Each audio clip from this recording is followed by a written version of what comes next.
1 ringgit po ng bansang Malaysia. May taong 1992. Yan po ang topic na pag-uusapan natin pagkatapos lang po ng aking maiksing intro.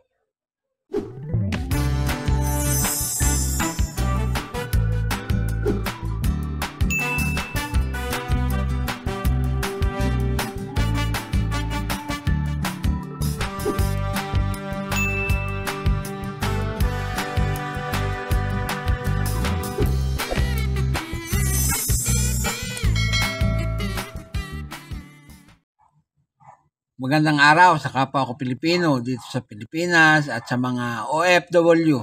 Saan man pulo kayo ng mundo naroon, magandang araw sa inyo. Sa lahat ng kabarya at kapwa kolektor, sa lahat ng mga senior citizen at mga silent viewer, maging sa mga kaibigan natin dyan, magandang araw po. Meron po tayong coins dito ngayon. Ang 1 ringgit ng bansang Malaysia. Pag-usapan po natin. Sa verse na bahagi po ay makikita natin ang isang hibiscus flower blossom. Yan po sa bandang itaas. Tapos sa kanyang ibaba ay ang kanyang value. Sa magkabilang gilid, yung petsa ng pagkakagawa, 1992. At yung script na nakasulat na nakapiikot sa bandang itaas ay Bank Negara, Malaysia. Yan po. Sa reverse na bahagi naman ay makakita tayo ng isang Kris. Yan po. Yan po ang traditional na dagger ng mga Malaysiano. Tapos po mayroon pong bena. Kung tawagin po nila ay shield. At yung tela, yung brocade fabric, nasa kanyang background. Makikita po ninyo. Yan, napakaganda. Ang edge po niyan ay reeded. Yan. Ginawa po ang coins na yan sa Shah Alam, Malaysia. Gumagawa po sila ng coins doon. Magbuhat 1967 hanggang sa kasalukuyan. Yan po. Yan nga po ay nanggaling sa bansang Malaysia. Ang period, Federal Elective Constitutional Monarchy. Nag-umpisa po yan ng 1963 hanggang sa kasalukuyan. Ang type po ay Standard Circulation Coin. Ang taon, 1989 hanggang 1993. Ang value po ay 1 ringgit. Currency po, ringgit. Ang composition po niyan ay tin brass. Kaya po ganyan ang kulay na mistulang gold. Yan. Tumitimbang po ng 9.3 grams at diameter na 24.5 mm. May kapal po na 2.6 mm. Medyo may kakapalan. Ang hubog nga po ay bilog. Ang technique na ginamit ay milled. At ang orientation ay middle alignment. Na-demonetize na po yan noong July 2005, July 12, 2005. Pero nag-iwan ng number na N-number 3684 at reference number na KM54, school number 96. Yan po.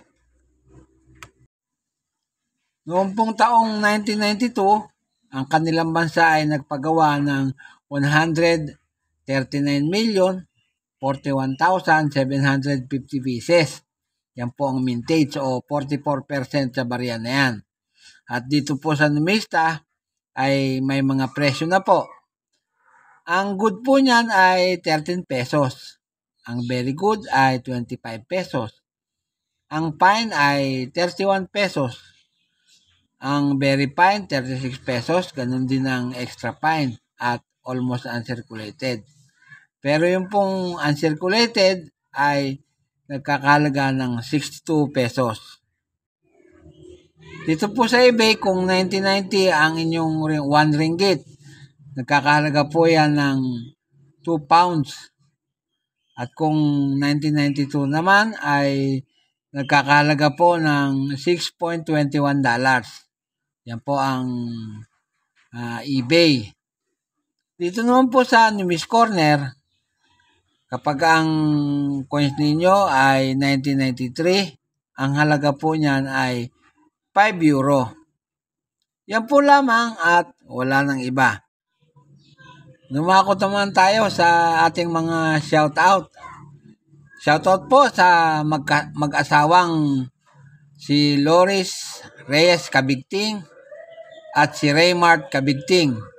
Shoutout po sa inyo. Pasensya na po kayo at medyo madalang akong mag-upload ngayon. Sinashoutout ko rin po ang aking kaibigang si CNH Vlog PH. Bro, shoutout sa inyo ni Ate Simple Lotlot. Shoutout po kay Luisa Opilak. Shoutout po ma'am. Shoutout kay Jeffrox Batong Buhay. Gayon din kay Vanessa Tablon. Shoutout po sa inyo ma'am. Shoutout kay Nelson Arquino. Shoutout kay Ann Single Ma'am. Shoutout din sa kababayan kong si Rolando Quijada. Shoutout po kay Billy Silas. Gayon din po kay JCS Coin and Collectibles. Shoutout po kay Explore Ilocos. Shoutout kay Explore Dumaguete. Shoutout kay John Adam Marsan. Shoutout po kay Cruz Collection. Shoutout po kay BS Hernandez 19 TV. Shoutout kay 1981.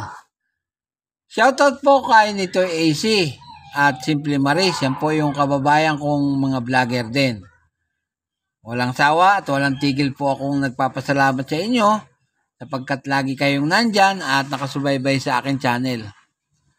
Sa mga bago pong subscriber, nagpapasalamat po ako sa inyo.